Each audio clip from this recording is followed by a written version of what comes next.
দেবে অশেষে কোষা প্রাণ বলবে মাগো তুলসা দেবে প্রভাত ওঠে না তো মুখ চাহে না সন্ধ্যাকালে সন্ধ্যা যাই ওদা বস্ত্র পিঁধে তো পাদে সে বিলে বৈকুণ্ঠ লভে বাবাই মাগো তুলসা দেবে অশেষে কোষা প্রাণ বলবে মাগো তুলসা দেবে চারিপাশে চারি তপে বসিଛନ୍ତି মধ্যে বসে বসুন্ধরা চারিপাশে চারি চামলা ঢালନ୍ତି পুଣି নিপে চৌরা মাগো তুলসা দেবে অশেষে কোষ প্রাণ বলবে মাগো তুলসা দেবে সজ্জা যুগরে তো সত্যাবতী নাম তেজয়া যুগে মালতী দ্বাপর যুগরে নাম তো ত্রিপুরা কলি যুগে বৃন্দাবতী মাগো তুলসা দেবে অশেষে কোষ প্রাণ বলবে মাগো তুলসা দেবে।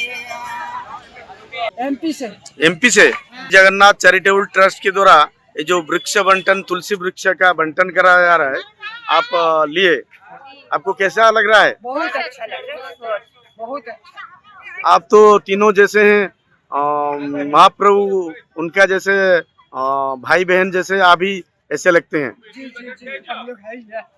आप तुलसी का सम्मान करेंगे और उनको सही जगह लगा के महाप्रभु की तरफ से आया हुआ तुलसी जैसे अच्छा रहे वही आपका ख्याल रहेगा। जी जी जय जगन्नाथ जय जय जय जगन्नाथ।